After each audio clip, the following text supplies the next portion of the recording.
the left as soon as you start doing it. There we go. Got on there, no problem. So the first 2 to 4 tikis, if you jump then.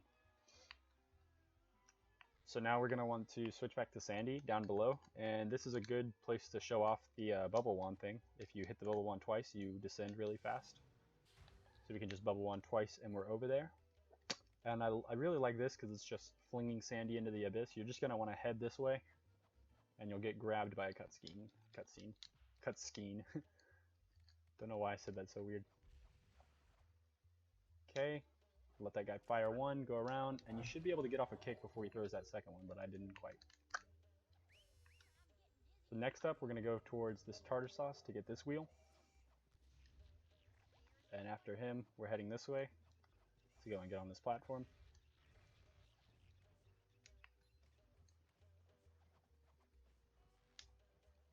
I know it may seem difficult to keep up with how many wheels and how many socks you have. The wheels aren't as bad, and with the socks there are some backup ones, so don't worry so much about it. Some pretty basic platforming stuff, some rope swings. Now here, what you ideally want to do is kick the tartar sauce guy back, and then jump on his head, so that you can jump above here.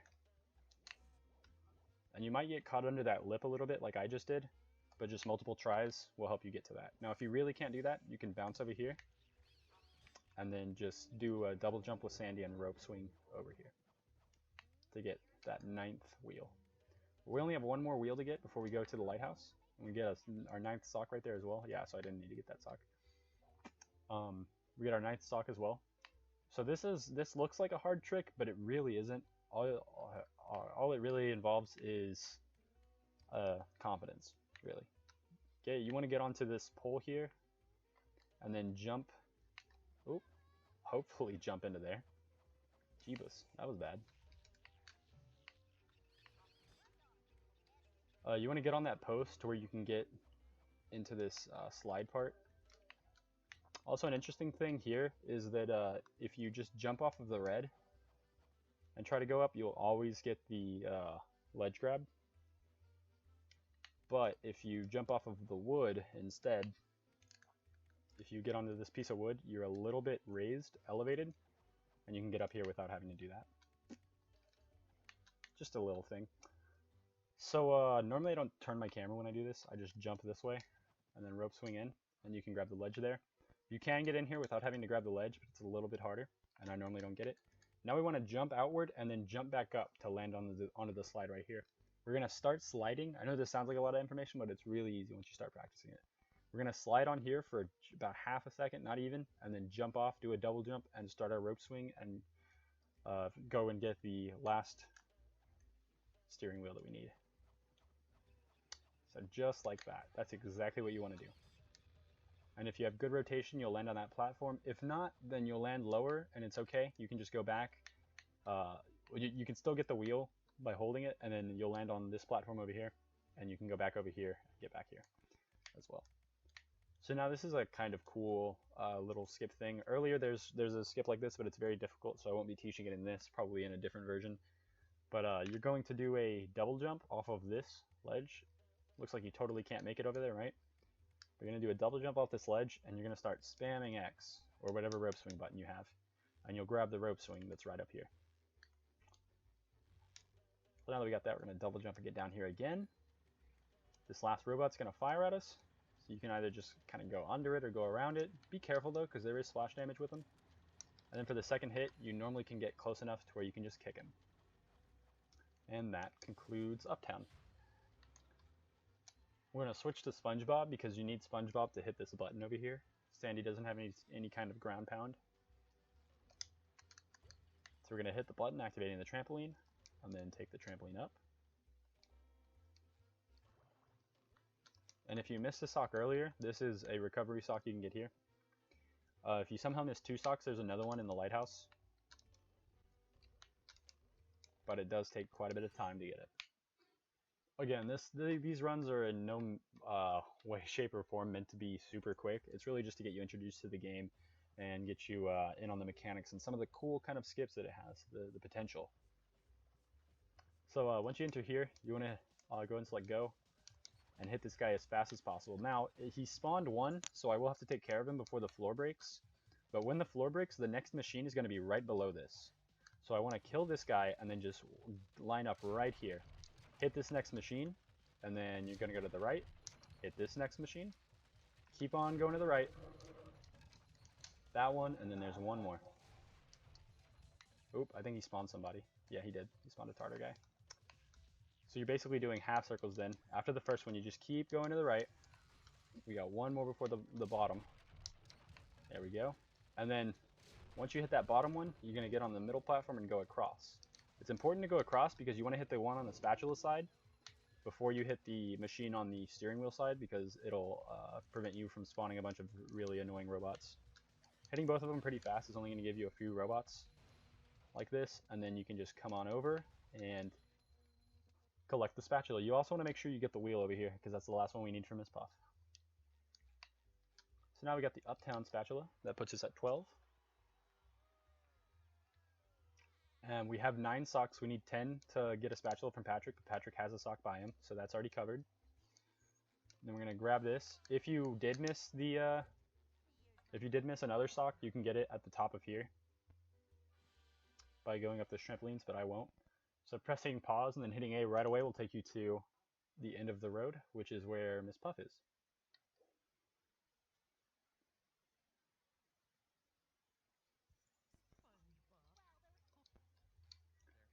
Talk to Miss Puff, and then we'll get a spatula. And we're ready for Goo Lagoon. So now we're going to go back to Bikini Bottom. You can come down here to Mr. Krabs and teleport, and it'll be just about the same. I think going to Bikini Bottom is a bit faster for me though, just because it's quicker for me to start the loading time and stuff. But yeah. And you can get Patrick's sock right now, or you can get it later. I always just get it later.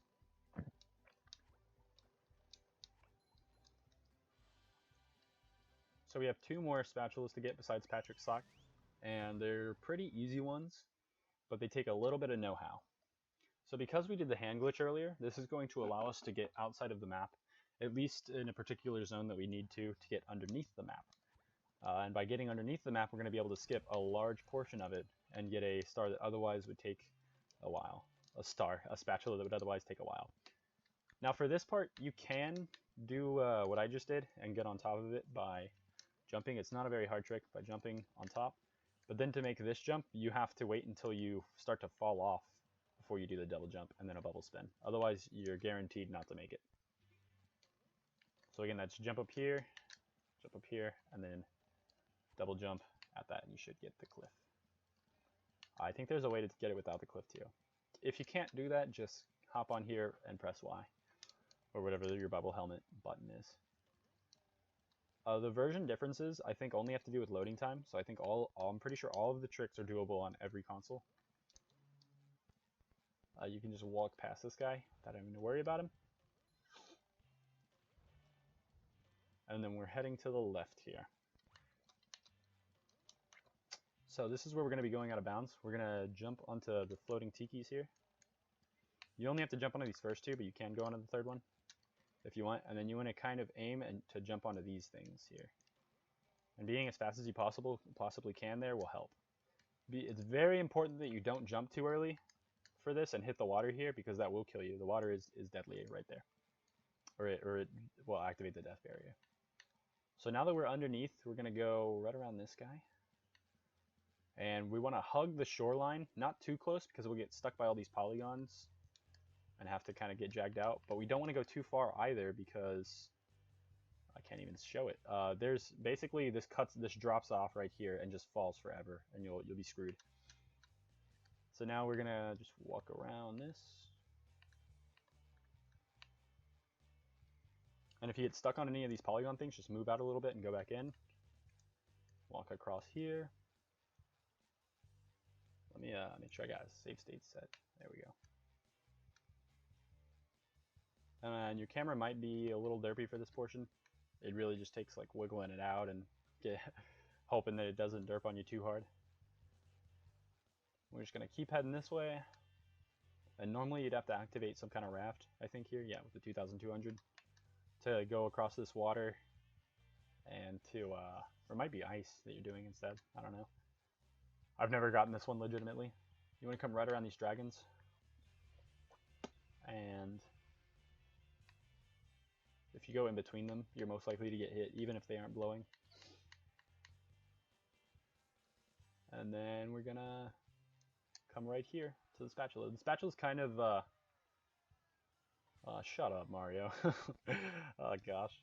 The spatula is a little further than it appears. It's shiny up around here, but you kind of walk a little bit past it. And once you've grabbed that one, we do another warp to skip a lot of the level. We're going to go over to Over the Moat, which is the spatula that we just got.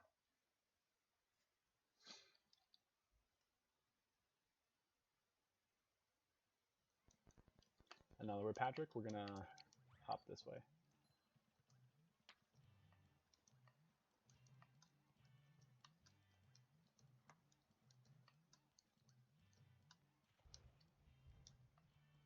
It's actually very convenient that that changes you to Patrick. Oop, derped up there. It's very convenient that that changes you to Patrick because we actually need him for this next little bit to get on top of the sandcastle. Ooh, that wasn't good. You can jump off of this second one and make it onto the island. And now, instead of blowing up those tikis there, which we do not want to do, we're going to jump on top of the tikis from this. And then on top of here, if you can see, this wood stump is actually standable. You can stand on it, and it gives you a little bit of elevation. And then we're going to jump and go just a little bit to the right while holding forward. And if we get 2 good double jumps, we should grab the edge. Like so. One thing to be careful now here is to not jump too high, because beach balls will fly over you. Oh, there's a beach ball cannon behind. There we go. There's one. And those can just randomly cuck you out of nowhere. So once we got up here, you want to go around here, get onto this part, and you just want to double jump until you get stuck about right here. Once you're there, you can just jump once and go right around this corner. Yeah, right, using cuck in the video. What, it's not a curse word, is it? Keck. Yeah, that's what I meant, keck. And then we're going to grab our 14th spatula. Once we got that, we can go back to Bikini Bottom to get Patrick's last sock. And that's pretty much the run, besides Poseidon.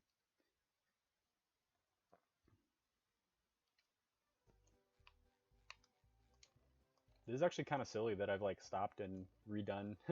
I've stopped and like explained and redone stuff, and it's still only going to be like barely better than my first run ever was.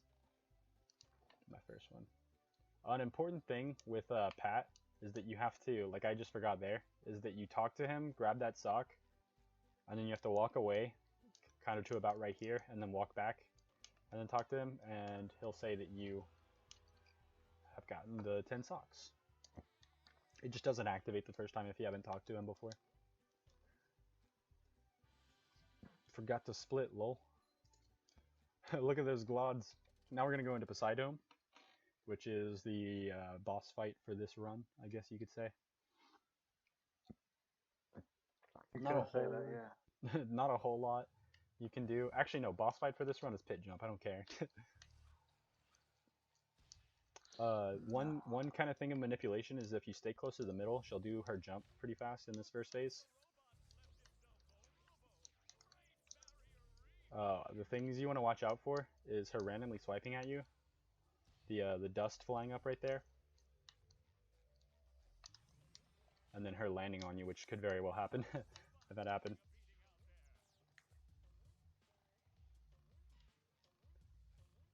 Don't want to get too close or she can karate chop you just like that. There we go. Oh, that would have been phase 1, but I derped. So you see there, if you miss any part of the phase, or most parts of the phase, she'll reset her cycle, and so then you have to wait, thereby losing time. Doing this fight perfect, I think, is about 3 or 4 minutes. 4 minutes. And once we hit the third one, we're going to switch to Patrick. So we're going to want to spam the A and B so that we can get through the cutscene. Patrick's phase is pretty much the same, besides this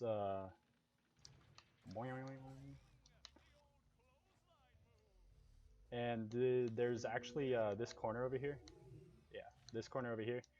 You can stand in to avoid the spring altogether, but it's not hard to jump over, so it's like, why not?